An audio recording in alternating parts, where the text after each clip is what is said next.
Amen. Àmín. The book of 2 Kings, chapter 5. Ìwé àwọn ọba kejì orí karùn-ún. Well, we've heard many sermons from this chapter, but I really want to be very concise, be very simple, and I just want to be very simple tonight, and I wish I will not just take it too far away. Mo bí a ti gbọ́ ọ̀pọ̀lọpọ̀ ìwàásù nínú orí yìí, ṣùgbọ́n mo kàn fẹ́ mú ẹ̀kọ́ tí ó kéré díẹ̀ wá. 2 Kings chapter 5. Àwọn ọba kejì orí karùn-ún. And I know we should know that story of Naaman who got healed. Mo sì mọ̀ pé kí a mọ ìtàn Námánì ẹni tí a wò sàn. If you found your place, let's start on our feet and start from verse 1. From verse 1. And just want to use that challenge, that problem, to just encourage us tonight. Now, Naaman, captain of the host of King Syria, was a great man with his master and honorable, because by him the Lord had given deliverance unto Syria.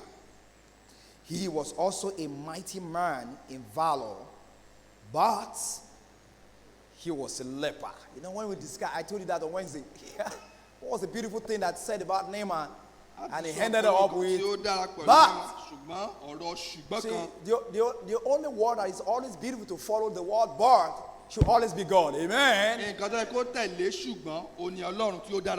But for Naaman, the Bible said he was a leper. And the Syrian had gone out by companies and had brought away captive out of the land of Israel a little maid. And she waited on Naaman's wife. And she said unto her mistress, will God, my Lord, will wear with the prophet that is in Samaria, for he would recover him of his leprosy. Now the whole story just go on. I want to jump on. Yeah, that was told. Their king wrote to the king of Israel, and Elisha asked him to come. And he came. Verse 9.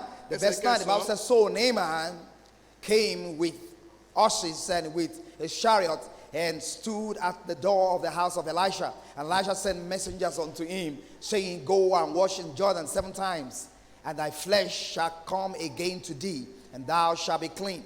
But Naaman was wroth, and went away, and said, behold, I thought he will surely come out to me, and stand and call on the name of the Lord his God, and strike his hand over the place, and recover the leper. That was what he thought. But it didn't happen as he thought. But eventually he obeyed, and he saw the blessings of God. And he said, the verse 14 said, then went he down and dipped himself 7 times in the Jordan, according to the saying of the man of God, and his flesh came again like unto the flesh of a child, and he was clean. And he returned to the man of God, and he had all his company, and came and stood before him. And he said, behold, now I know that there is no God in all the heads, but in Israel. Now therefore I pray thee, take a blessing of thy servant. Our Heavenly Father, we are so grateful tonight. Amen. To open the Bible once again. We have been so fed from it this day, or from the beginning of the day. And we want to enjoy the truth once again tonight. How much you pray that the Holy Spirit of God be our teacher tonight, oh Lord. Amen. We just want to see you. We don't want our coming tonight to be in vain. Amen. So how much you pray that God please open our heart to receive your word, Lord Jesus. Amen. You are the only one that can give us that truth as our heart desire. So God, feed us from above tonight, oh Lord. Amen. And do not let anything hinder you at all from doing your will for upon our life. Thank you, Father, for what you're going to do now. For in Jesus' name we have prayed. Amen. Thank you, and have your seat. Naaman got ill. And I know that We all want that such blessings tonight. àná sì fẹ́ rúbùkún bẹ́ẹ̀ ní So many àṣálẹ́ yìí. areas of our life we want healing. ọ̀pọ̀lọpọ̀ àgbà ayé wa láti fẹ́ In fact, we ìwòsàn. want Nigeria to be healed. a fẹ́ kí nàìjíríà gba ìwòsàn. Oh, Nigeria is sick. We nàìjíríà ń need ṣàìsàn healing. lọ́wọ́ a nílò ìwòsàn. And God wants to heal this country too. ọlọ́run sì fẹ́ wo orílẹ̀-èdè yìí sàn. If I ask you tonight, tí n bá béèrè lọ́wọ́ yín ní ìrọ̀lẹ́ yìí. that what do you think is the most important thing that Nigeria needs? kí pé kí lẹ lérò pé ó ga jùlọ tí orílẹ̀-èdè nàìjíríà yìí nílò. I know you will all answer me based on how it's mostly affected you. mo rò pé ẹ dáhùn ní agbọn bí ó ṣe kọjú sí yín sí. But like we say, something should happen to our educational sector, right? mo rò pé bàbá sọ́ra yóò sọ pé kí nǹkan ṣẹlẹ̀ sí ètò Just ẹ̀kọ́ last wa. Wednesday, he reminded us again that we need to keep praying. What is wrong with our system? It deserved a promotion a long time and has not been given. ní ọ̀sẹ̀ tí ó kọjá wọ́n sọ̀rọ̀ nípa kí ló ṣẹlẹ̀ pẹ̀lú ẹ̀kọ́ wa wípé ó ti tọ́ kí àwọn ó ní ìgbéga tí ó ti pẹ́ tí So ó we sì talk fún about wọn.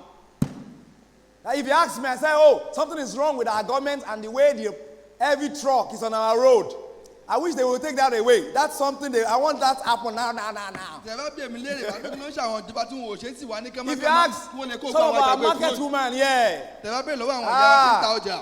they know that you can buy something buy something today, you go back tomorrow, you cannot meet it in the same price. ẹ lè ra nǹkan lónìí kó dọ̀la kí iye tẹ́ ń tà kó ti yí padà. Trading, it's so difficult today. láti ṣòwò lẹ́nìí ó nira lọ́pọ̀lọpọ̀. I had a market woman saying it's even difficult for me to mention the price. mo gbọ́ kí ìyá lójà kan sọ pé ó nira fún mi láti sọ iye tí mò ń tà gan. Because the price I mentioned last time is not the one I'm going to mention orí iye tí now. mo pè ní àní àná kọ́ ni màá pè lónìí. And I know money is not easy to come by today. pé kò rọrùn láti rówó. So we all have different ways, different things we are going to say tonight. gbogbo la ní ọ̀pọ̀lọpọ̀ kan tí a lè sọ. But I say, whatever our desire may be, whatever Ṣùgbọ́n what desire answer may be, bó ṣe jẹ́ tó wù kí ó wà lọ́kàn. I think what we are all saying is that we want a remedy in this country. sọ pé nǹkan tí a sọ náà pé à ń fẹ́ ojútùú sí nǹkan tí ó ń ṣẹlẹ̀ ní We orílẹ̀-èdè want wa. remedy in our life. a fẹ́ kí ojútùú kí ó ṣẹlẹ̀ ní ìgbésí ayé wa. But let me tell you tonight, ṣùgbọ́n jẹ́ ń sọ fún yín ní ìrọ̀lẹ́ yìí. remedy only comes from God. ojútùú láti ọ̀dọ̀ náà nìkan ló ti máa There's ń no wá. other place we can go tonight we can find solution or cure to all our problems. It only comes from God. kò síbi tí a ti lè rí ojútùú sí ẹ̀gbọ́n àwọn And ìṣòro wa it is ọ̀dọ̀ Ọlọ́run nìkan ni. it's only God's remedy. Not only that God is the one that have it, it's only God's remedy that is available. ojútùú tí Ọlọ́run bá ṣe onìkan náà ló sì wà. We cannot have other remedy for sure at all times, but only from God. a lè rí níbò mìíràn bí kò ṣe lọ́dọ̀ Ọlọ́run nìkan. No wonder the Bible said we should seek Him while He might be found. bẹ́ẹ̀ náà ló sì bẹ́ẹ̀ sọ pé kí á wá Olúwa nígbà tí a lè rí. Not because God is lost, kò sí pé kí Ọlọ́run sọnù o. but because He gives us the promise that He can be found. ṣùgbọ́n kó fún ṣe lè fún wa pé a lè rí òun. Did you hear what I said? ṣe gbọ́n nǹkan tí mo sọ. We don't seek God because God is lost, kò ń ṣe pé à ń wá Ọlọ́run torí pé Ọlọ́run ti sọnù. but because God promises us that He can be found at all times. ṣùgbọ́n Ọlọ́run ṣe lè fún wa pé a lè rí òun ní gbogbo ìgbà. Psalm 34 verse 10 says, the young lion do lack and suffer hunger. ìwé orin Dáfídì sọ pé ebi a máa pa àwọn kìnìún. Maybe I'm not going to get I like that. àwọn ọmọ kìnìún a máa ṣe aláìní. Ebi a sì máa ebi a sì máa pa wọ́n. Ibà mọ́ yẹn sọ yẹn kò Yorùbá yẹn sàlọ́ lórí mi. Amen. Oh, the young lions do lack and suffer hunger. àwọn ọmọ kìnìún a máa ṣe aláìní ebi a But sì they máa pa that wọ́n. seek the Lord, ṣùgbọ́n àwọn tó ń wá Olúwa. they that seek the Lord àwọn tó ń wá Olúwa. shall never, the Bible says, make us know what shall never lack any good thing. n ò ní ṣe aláìní ohun tí ó dára. Because God can always be found at all times. torí pé gbogbo ìgbà la lè He rí is Olúwa. the only one that can give us remedy. ó nìkan ló lè fún wa ní ojútùú. That's why I'm going to speak on that subject tonight. báwo nítorí ẹni mo ṣe fẹ́ sọ̀rọ̀ lórí àkọ́ A yìí lónìí. need for a remedy. ìnílò ojútùú. A need for a remedy. ìnílò ojútùú. From the passage that you read tonight, níbi tí a kà ní ìrọ̀lẹ́ yìí. we saw that there's a need for a remedy too a rí i pé a nílò ojútùú. in the life of Naaman. nínú ìgbésí ayé Námánì. Everything seems right, but something is wrong. gbogbo nǹkan ó dára lóòótọ́ ṣùgbọ́n nǹkan kan wà tí ò dára nípa ìgbésí ayé rẹ̀. Everything seems okay, but something is still a stigma. gbogbo nǹkan ni ó wà bí ó ṣe kí ó wà ṣùgbọ́n àbàwọ́n kan ń bẹ. And if there's anything that he wanted, he wouldn't mind that every other thing should go, but he wanted that remedy. tí wọ́n jẹ́ pé ó ń fẹ́ nǹkan kan kò bìkítà kí gbogbo But nǹkan like I lọ. said, wọ́n fẹ́ ojútùú yìí. We all are familiar with that story. I'm not going to deal Gbogbo with wa that. pátá la mọ̀ ìtàn I just yìí. want to focus on Naaman and that slave girl in that story. ṣùgbọ́n fẹ́ kí a wo ìgbésí ayé námánì àti ọmọ ọ̀dọ̀ yìí. And see how some lessons that we can learn from them and Yeah, how they enjoy that remedy from God. ẹ̀kọ́ tí a lè rí kọ́nú ayé wọn àti It's kẹ́sẹ̀ just lessons that I just want us to take about them as we desire. And I've said it today, even if I don't have to preach anything today, I've just said it today. There's no other place we can get remedy in this world but only from God. mo ti sọ And it's available with Him at all times. kò sí ibòmíì tá a lè rí àbójútó bí kò ṣe lọ́dọ̀ Ọlọ́run ó sì wà lọ́dọ̀ rẹ̀ ní gbogbo ìgbà. Now, there are three things I just want to see about these two people tonight. nǹkan mẹ́ta mo fẹ́ kí a rí nínú ìgbésí ayé àwọn méjì yìí. I want to see them very clearly fẹ́ tonight. kí a rí. What first thing I wanted to see nǹkan àkọ́kọ́. was a problem no one can shake. ìṣòro tí ẹnikẹ́ni ò lè mì. A problem no one can shake. ìṣòro tí ẹnikẹ́ni ò lè Oh, mì. you know, problem is common with every man. a mọ̀ pé gbogbo ènìyàn pátá ló ní ìṣòro. There is no one here tonight who does not have one problem, one kò thing sí he's ẹnìkankan facing. níbi ìrọ̀lẹ́ yìí tí ò ní ìṣòro kan tàbí òmíràn. Isn't that true? àbí ṣé bẹ́ẹ̀ kọ́ ni. Àbí o sẹ́ni nǹkan bẹ́ẹ̀ dáṣàlẹ̀. We all have our own problems, some troubles in our lives. gbogbo wa la ní ìṣòro kan tàbí òmíràn nínú ìgbésí ayé wa. Sometimes we have victory, sometimes we have defeat by ìgbà them. mìíràn a ní ṣẹ́gun ìgbà mìíràn ìjákulẹ̀. But I have come always to understand ṣùgbọ́n ó ti yé mi that whenever we have problem, pé gbogbo àti ara ní ìṣòro how we solve the problem, bí a ṣe ń bójútó àwọn ìṣòro yìí. you know, it depends on how we handle the problem ó dá lórí bí a bá ṣe mú ìṣòro and yìí. who we look up to for help. àti ẹni tí à ń wò fún ìrànlọ́wọ́. How we handle our problem bí a ṣe mú ìṣòro yìí. and who do we look up to when we have problem. àti ẹni tí à ń wò fún ìrànlọ́wọ́ nígbà tí a bá ní ìṣòro. Naaman looked everywhere, there is no help. námánì ó wo bí gbogbo kò sí ìrànlọ́wọ́. There is no, it's a problem that he could not shake. ó jẹ́ ìṣòro tí ò lè mì. He would have loved to shake it off his life, ó kù kí ó tiẹ̀ gbọ́n dànù kúkú ìgbésí ayé but there rẹ̀. is no way he could do that. ṣùgbọ́n kò sí ọ̀nà tó fi lè ṣe bẹ́ẹ̀. And we have to understand that today God knows that problem cannot be handled by man, but He alone. ọlọ́run gan sì mọ̀ pé ènìyàn ò lè dá ìṣòro ara ẹ̀ bí kò ṣe òun nìkan. It started with the problem of sin. ó bẹ̀rẹ̀ pẹ̀lú ìṣòro ẹ̀ṣẹ̀. Jesus Christ made it clear to us that He is the only one who came to take the sins away. jésù jẹ́ kí á mọ̀ pé òun nìkan lòun wá láti mú ẹ̀ṣẹ̀ aráyé No wonder He kúrò. said, I am the way, the truth, and the life, and no man cometh to Father but by me. ilé ìròyìn sọ pé èmi ní ọ̀nà òtítọ́ àti ìyè kò sẹ́ni The tó Bible bá sọ̀rọ̀ calls Him that láti He is ṣe the ìpàṣẹ mi. Lamb of God who take out the sins that was the sins of sins, the sins of the whole world away. bẹ́ẹ̀ yẹ kó òun ní ọ̀dọ́ àgùntàn tí ó ń gbogbo ẹ̀ṣẹ̀ aráyé kúrò. If He is the one that can take care of the problem of sin, Tó bá jẹ́ kí He òun ló is the lè- only one that can take care of all problems. lágbó òun ló lè bójútó ìṣòro ẹ̀ṣẹ̀ òun ló lè bójútó gbogbo ìṣòro pátá. But first thing we saw in this story is that there was a problem that could not be shaken. ṣùgbọ́n kájà ọkọ nù tẹ̀yìn ni pé a rí ìṣòro kan tí a ò lè mì. The problem in this story was leprosy. ìṣòro náà ní ẹ̀tẹ̀. Naaman did everything to get healed, but he could not. Námánì ó ṣe ohun gbogbo láti rí ìwòsàn ṣùgbọ́n kò rí It ìwòsàn. became a stigma in his life. ó wá di àbàwọ́n nínú ìgbésí ayé rẹ̀. Problems are always. Somebody said, problems are always problems. ẹnìkan sọ pé There's no other way. ìṣòro gbogbo ìṣòro máa ń jẹ́ It ìṣòro. means that problem always indicates a shame or weakness, something that we are not able to overcome. ìṣòro máa ń sábà fi àìlera nǹkan tí àlè borí máa ń fi hàn. Okay, I'm not going to say more. First, we saw, like I said, I want to make this very simple. We saw a problem that cannot be shaken. a rí ìṣòro tí a ò lè mì. But look at the second thing I wanted to say. mẹ́wọ̀n nǹkan kejì tí mo fẹ́ ká rí o. The second thing we said, we saw a faith that cannot be broken. a tún wá rí ìgbàgbọ́ tí a ò lè ṣẹ́. A faith that cannot be broken. ìgbàgbọ́ tí a ò lè ṣẹ́. Who has that faith? ta ló ní ìgbàgbọ́ náà. Definitely it was not Naaman. bá a ṣe rí okòó ṣe námánì. If Naaman had had this faith, tí námánì bá ní irú ìgbàgbọ́ yìí. maybe something would have been done, or the way he has been handling his problem would have been different. bóyá kò bá ti lábòjù tàbí bí ó ṣe mú ìṣòro yìí bóyá ọ̀nà mìíràn ni ò bá gbà mú. But the faith that cannot be broken was not found with this mighty man of valor. ìgbàgbọ́ tí kò lè yẹ̀ yìí a ò rí lọ́dọ̀ námánì ọkùnrin alágbára We found yìí. it in a little girl that was a slave. a rí ní ọ̀dọ̀ ọmọbìnrin kékeré tí ó jẹ́ ẹrú. Oh, that girl was taken captive ọmọbìnrin yìí a kó ní ẹrú. as a loot from Israel to a very far country. láti ilẹ̀ Ísírẹ́lì lọ sí orílẹ̀-èdè tí ó jìnnà. He was far from her family ó and from jìnnà her sí àwọn ẹbí friends. rẹ̀ àti àwọn ọ̀rẹ́ rẹ̀. He was taken away from her land. a kó kúrò láti ọ̀dọ̀ àwọn ìdílé rẹ̀. But this girl had a faith that cannot be broken. ó ní ìgbàgbọ́ tí kò lè ṣẹ́. I'm going to show you with two stuff màá tonight. fi nǹkan méjì máa fi hàn yín. You know, our faith cannot be broken. ìgbàgbọ́ rẹ̀ a ò lè ṣẹ́. I told you that you see, The problem we saw, I don't want to show you that problem, show you our own problem from the beginning. She has a problem because there was a time that she's walking free on the streets of Israel. But now she's a slave. She has her own problem. Just like everybody do. Naaman had a problem. He could not shake off his own problem. And he does not even have a better way to undo it. But we saw this little girl. In her slavery, she had amazing faith. Okay,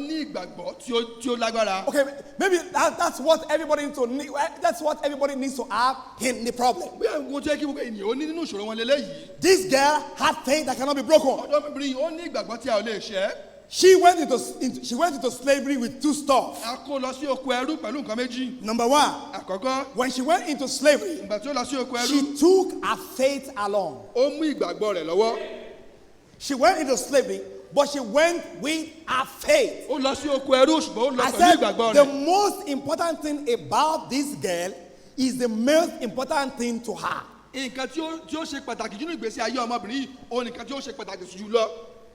I know you didn't get what I said. The most important thing about the girl is the most important thing to her. Kí ló ń ṣe pàtàkì sí ọmọbìnrin yìí jùlọ? Ìgbàgbọ́ rẹ̀ nínú Jehovah. Our faith in Jehovah. Hey, listen, what's the most important thing to us? Is it what we have? Or what we don't have? Because what we have and what we don't have, they can change anytime. They are not certain that they will always be there. Are you with me tonight? The most important thing about this girl, she's a slave. Look, what do we want to learn about a slave? Who cares to talk about a slave? In fact, as stigmatized as Naaman was, we still want to talk about Naaman because he's a mighty man of valor. To the face of man, Naaman is more important than this girl. Are you with me? But the girl is very important in this story. That's what the most important thing about her is not the slavery, but what she made so important to her the most. And what was that? Her faith in God that no condition can touch. You want to have a remedy tonight? We think much about a remedy tonight. We desire and wish it a lot tonight. But what's the most important thing to you? That's what's so much important to her. She was in the slavery. She got there unexpected. But her problem could not dampen her faith in Jehovah. Her faith is too strong to be broken by circumstances of life. You see, she doesn't even know how long she needs to learn about God before she's challenged about that faith. Hey, young people, she does not know how long she has to learn about God before she starts challenged or face problems of life.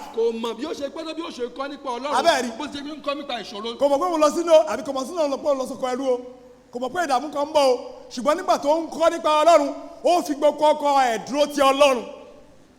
He stayed with God with all his heart when he was learning. So when she was going to slavery, she went there empty, but she went there full. Hey, and that problem could not take her God away from her. What situation are you tonight? Where are you in the journey of life today? Are you taking your faith along? Or can your faith come along with you in your challenges? Or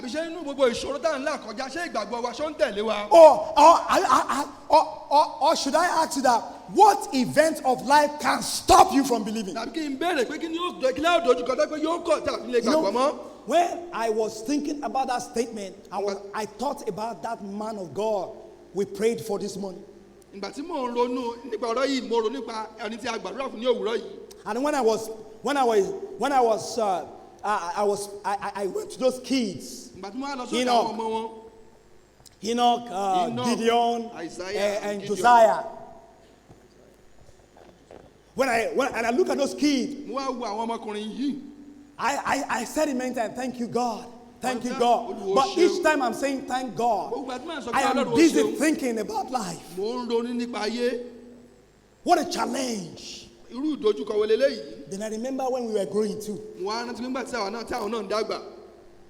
My dad went through the same. I was 9 when my mom died. We were 5. Hey. But I could remember then that my daddy got into that challenge of life with no faith. Already. Are you hearing what I'm saying? Each time we were talking with that pastor, he kept on giving God the praise. I don't know why.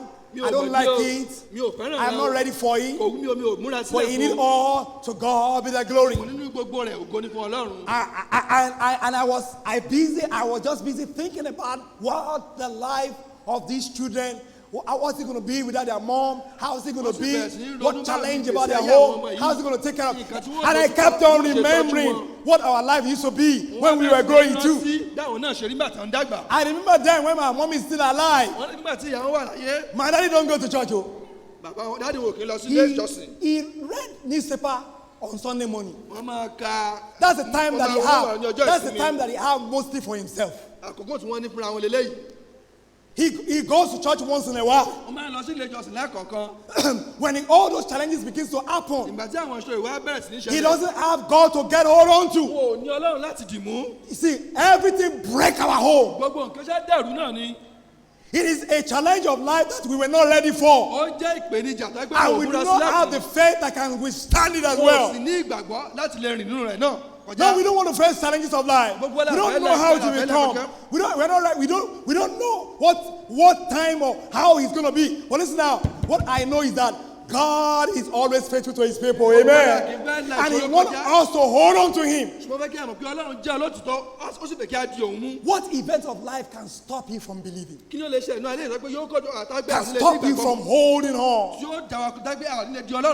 Look at that girl. It came suddenly. It came suddenly. But it came suddenly upon her. But that could not break her from believing. Number one, I said we saw a problem that no one could shake.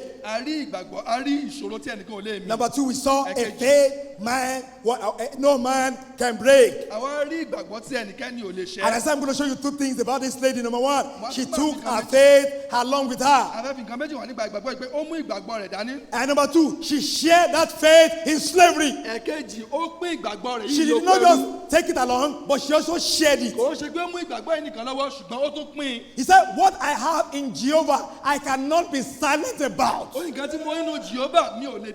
Nothing about my situation of life can silence what I believe in my God. That's the second thing I saw about her. But in this second thing, I saw another two things. In this second thing, another thing I want to take note of. What's number one there? She shared her faith with her personal enemy. Get it? I say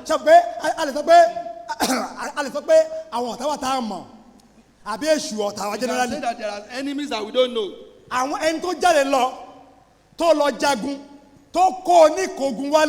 Someone that went to battle and bring him back during the battle is the man we are referring to, Neymar. And she's now a slave in the house of Neymar. If there is someone that she wants to punish, that person is Neymar.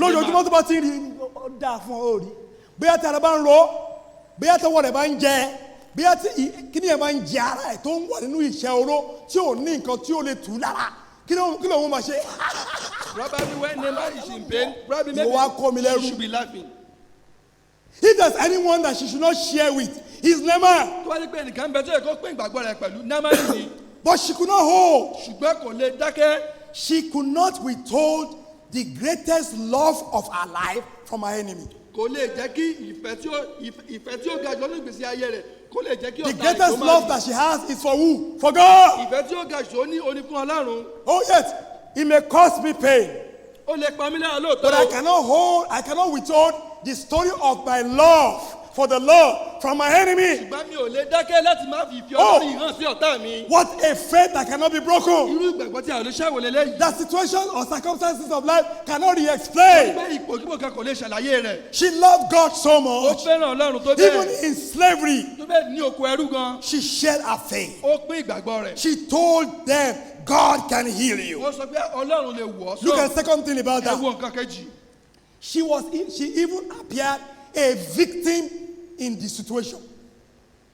She appeared a victim in the situation. ó dàbí ẹni tí ó ń dojú tí ó ní ìṣòro gan nínú ipò yìí. Tí ẹnìkan bá wà tí ò lọ́rọ̀ lẹ́nu, tí ọ̀rọ̀ ò tọ́ sí lẹ́nu, if there is someone that is not worth talking at all, ẹrú ni. she's a slave.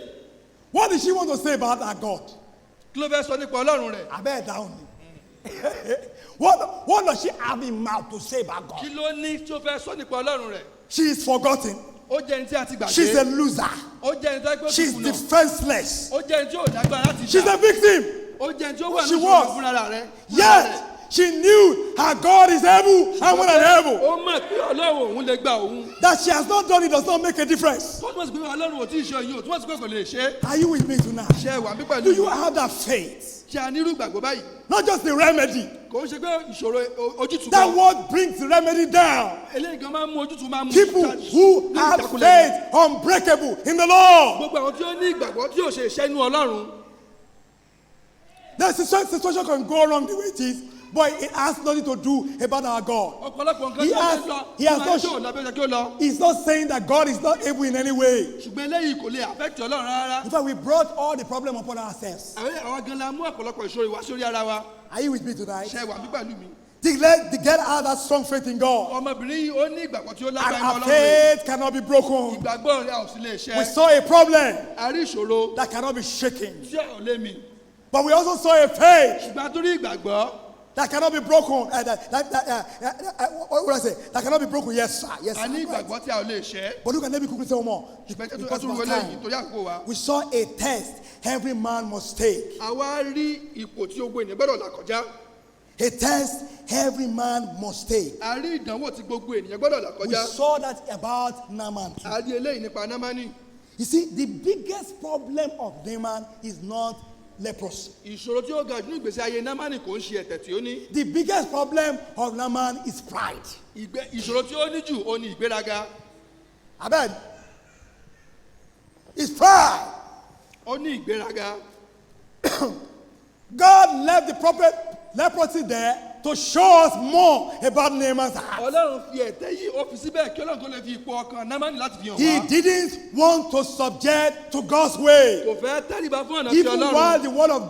the word of God from the man of God was said to him, he cannot bow. even ìgbà tí a sọ ọ̀rọ̀ Ọlọ́run láti ọ̀dọ̀ ọmọ Ọlọ́run kò lè tẹríba látọ̀dọ̀ wòlíì. He kò lè said, I tẹríba. thought he's going to come and do the magic. onígbà àmọ́ Ọlọ́run yóò kí wà sọ́dọ̀ mi láti wá pidán ni. He will call the name of his God, yóò pe orúkọ Ọlọ́run like they rẹ̀. call their gods, yóò ti máa ń pe orúkọ and they Ọlọ́run will fún wọn. touch the place, yóò wà fọwọ́ kan ibẹ̀. and something will happen. nǹkan ó sì ṣẹlẹ̀. But he was asked to wash just 7 times. As simple as it is. ṣùgbọ́n a sọ fún pé kí ó lè wẹ̀ lọ́dọ̀ ní ẹ̀ẹ̀méje. You know, that is the problem of the heart of every man. ọ̀pọ̀ ìṣòro ọkàn ènìyàn lélẹ́yìí. He was a man of great stature. ó jẹ́ ọkùnrin tó pé ó ní He ipò was tí a ó ga. man of muscle. ó jẹ́ ọkùnrin alágbára. But when he was told to humble himself, nígbà tí a sọ fún kí ó rí ara rẹ̀ sílẹ̀ it was difficult for him to do. ó nira fún un láti ṣe. See, that's why somebody had to go to him and talk to him.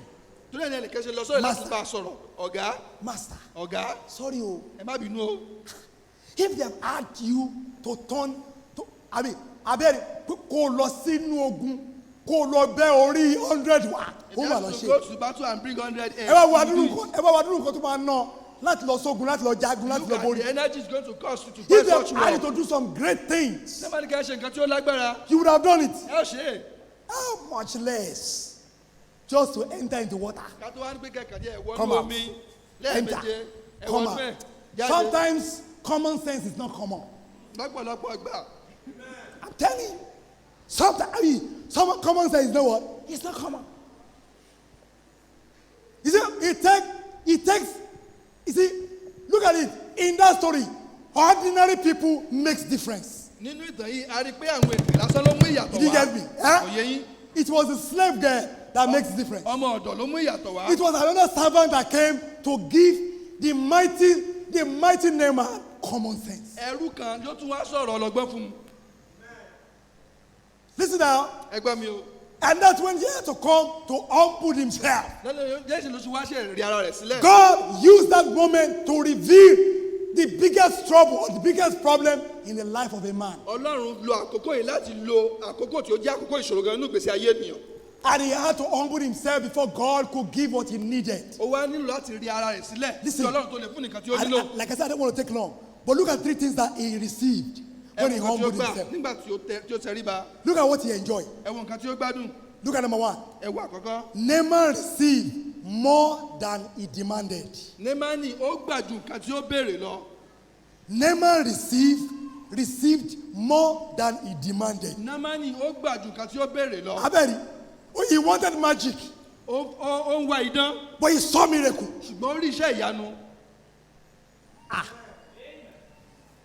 He had his own thoughts. Elijah said, bring him down here so that he will know there's a God in Israel.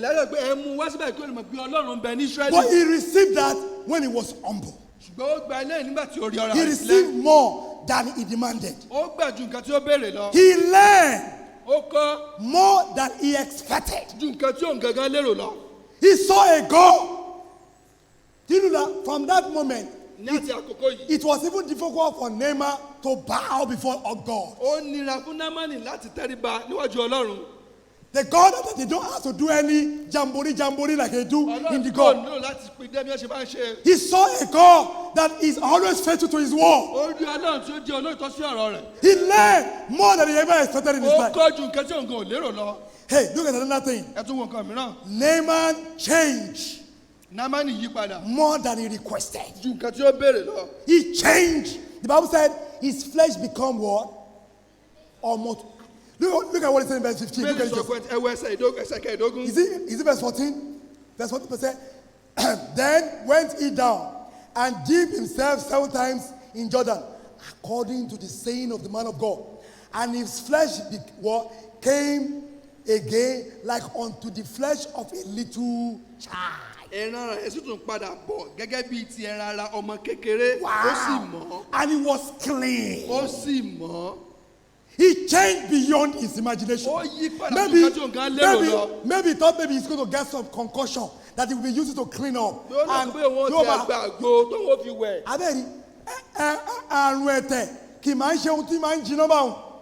Leprosy is not something that heal up so fast. But when the power of God overcame him, you know, even when leprosy is healed, there will still be some rashes. Even someone that gets born does not get healed completely. But when Bible says that when you see Naaman, you can even believe that he has leprosy before. He was so clean that you can never believe he had ever been a leper. There's only a person that do such a change. There's no someone that only can bring such a remedy. It's only the Lord God Jesus Christ. But what's the asking from us today? Humble. Humble. If my people that are called by my name will humble themselves. Maybe our situation in Nigeria or in our life is revealing something about us. It's high time we pay attention to ourselves. Maybe God is calling our attention to something. Every time we are live into the hands of the wicked one, there is something God is calling the attention of this nation for. gbogbo wa tí gbogbo ìgbà tí a bá ti fi wá léwọ́ àwọn ènìyàn búrọ̀ lọ́wọ́ Ọlọ́run ń pè It's a àkíyèsí moment kankan. that we need to bow, Ó jẹ́ àkókò fún wa láti tẹríba. humble ourselves, Kí a rí ara wa sílẹ̀. and take this test tonight Kí a wá la ìdánwò ìkọjá. and ask ourselves, Kí a wá and dára ask, léèrè. Lord, Olúwa, what are you asking me? What are you asking from me? kí lẹ̀ ń béèrè lọ́wọ́ mi? What is the area of my life that you want me to Kí change? ni agbọn ayé mi tẹ́ fẹ́ kí n yí padà? What is the aspect of my life that you want me to come down before Kí ni you agbọn ayé mi tẹ́ fẹ́ kí n rí ara mi sílẹ̀? so that the remedy can come? Kí ìyípadà kí ó lè wá. We all can talk about it in different words, but what we all need is the remedy. Gbogbo wa la lè sọ ní oríṣiríṣi ọ̀nà ṣùgbọ́n táwọn wá náà ní It's the àbójútó. solution. Ó ní ìbójútó. It's the cure. Ó ní ìwòsàn. It comes only from God. Àti ọ̀dọ̀ Ọlọ́run nìkan ni ó lè ti Naaman wá. learned that day. Námánì kọ́ ilé ní ọjọ́ In the yìí. humility of his mind, Nínú ìrẹ̀sílẹ̀, nínú ìrí ara he ìsílẹ̀. received from God. Ó wá gbà láti ọ̀dọ̀ Ọlọ́run. If Naaman can receive, Tí Námánì bá lè gbà, we can receive much more. àwa náà lè gbà jù bẹ́ẹ̀ lọ. If only we can just take that simple lesson from Tí Naaman àwọn kan tonight. lè kó ẹ̀kọ́ kékeré láti ọ̀dọ̀ Námánì. And from these nobodies that nobody cares about, Àti lọ́dọ̀ but àwọn tí àwọn èèyàn ò they fi sáfara have rẹ̀. different attitude. I don't know what will become the life of that girl in the house of Naaman, but I know everything will change because she could hold on, having faith in the Lord, even in her slavery. Àmọ́ nǹkan tí ó ṣẹlẹ̀ sí ọ̀dọ̀ ọmọ mi o, ṣùgbọ́n ó dá mi I don't lójú pé think ìgbésí ayé yóò yí I don't padà. think it will be difficult for Naaman to restore her. Mọ̀ pé kò lè nira fún Námánì láti dá a Oh, padà. God may not need to show us too many things about that. But listen now, everything turned around because of one faith. Ọlọ́run lè má fi hàn wá ṣùgbọ́n gbogbo nǹkan ló yí padà Humble. lórí ìgbàgbọ́. Hold to God. Àti ẹni tí ó Depend jẹ́ on Ọlọ́run, God. tí ó gbára lé Ọlọ́run. Whatever the circumstances may be. Tí ó bá wù kí ipò náà kí ó jẹ́. Won't you come before God tonight? Ẹ̀yin náà sì wá sí ọ̀dọ̀ Ọlọ́run ní àṣálẹ́ yìí. Humble yourself before the Lord. Kí a rí ara wa sílẹ̀. Ask him that, Lord, what are you calling my Kí a attention? béèrè lọ́wọ́ Ọlọ́run, Olúwa kí lẹ̀ ń pa kíyèsí. That challenges I'm going through now. Ìtí mò ń là kọjá That nísinsìnyí. need of remedy that I wanted. Àìní tó ń tẹ́mọ̀ ńlá kọjá ìtí mò ń fà. Maybe there's something about my prayerlessness. Bóyá kan bẹ pẹ̀lú àdúrà Maybe there's gbígbà mi. something about my dishonesty. Bóyá kan bẹ pẹ̀lú àìṣòótọ́ Maybe mi. there's something about my stubbornness. Bóyá kan bẹ pẹ̀lú agídí Maybe mi. there's something that you are calling my attention in the pride of my heart. Nínú ìgbéga àyàrá mi. Lord, help me to know tonight Olúwa jẹ́ kí n mọ̀ ní so àṣálẹ́ I yìí. can receive the remedy that I Kí need. n lè gba àbójútó ní Every àṣálẹ́ bow. yìí. Kí gbojú kí ó wà ní dídí. As pastor we come tonight. Ní oníwàásù ṣe ń bọ̀ ní àṣálẹ́.